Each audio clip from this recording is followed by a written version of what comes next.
বন্ধুরা, welcome to my channel হাসিসা শিক্ষার আলো। আমার চ্যানেলে সবাইকে স্বাগত। আজকে আমি তোমাদের ক্লাস 9-এর বাংলা চ্যাপ্টার থেকে লেখাচ্ছি। দেখো এমসিকিউ কডভাস থেকে প্রথম কোয়েশ্চেন হচ্ছে, দেখো 1 নম্বরে কোয়েশ্চেন। প্রফেসর শঙ্কু ছোটবেলায় তাদের বাড়ির ময়না পাখিকে বাংলা শব্দ শিখিয়েছিল কতবার? 100বার, 100-র বেশি। অ্যান্সার। 2 নম্বর দেখো, ভূমিকম্প বলে চেঁচিয়েছিল শঙ্কুর বাড়ির পোষা কে? ময়না। 3 নম্বর দেখো, প্রফেসর শঙ্কু পাখিদের বুদ্ধি দৌড়ে ব্যাপারে ধারণা জন্মায় কার? ময়না পাখিটি ভূমিকম্প অনুভব করায়। 4 নম্বর দেখো, পাখি নিয়ে প্রফেসর শঙ্কু যে গবেষণা করা হয়ে ওঠেনি তার একটি কারণ হলো। অ্যান্সার হবে নিউটন পাখি পছন্দ করত না। 5 নম্বর দেখো, ম্যানিফাইল পাখি সাধারণত কোথায় দেখা যায়? অস্ট্রেলিয়াতে। অ্যান্সার। 6 নম্বর দেখো, নিজের ডিমে তা দেয় না কোন পাখি?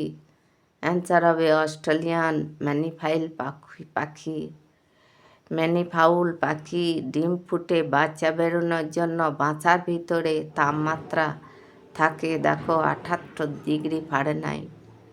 8 নম্বর দেখো, যে পাখি নিজের পালক ছিঁড়ে খায় তার নাম কি? গ্রিপ।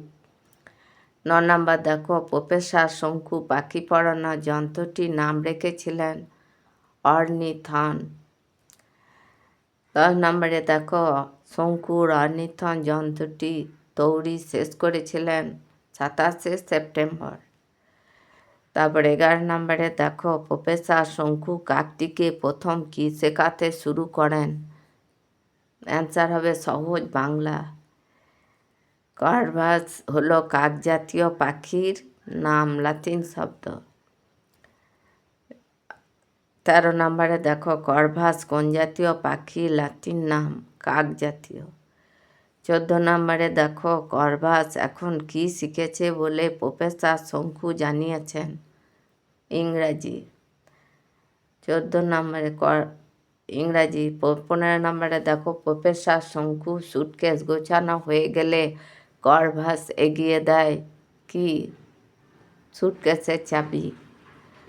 16 নম্বরে দেখো, সারা বিশ্বের পক্ষী বিজ্ঞানীদের কনফারেন্স কোথায় হয়েছিল? চিলির রাজধানী সান্তিয়াগোতে।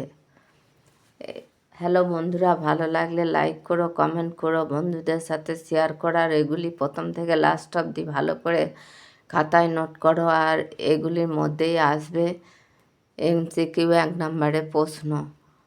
তোমরা ভালো থেকো। নতুন কেউ থাকলে সাবস্ক্রাইব করো।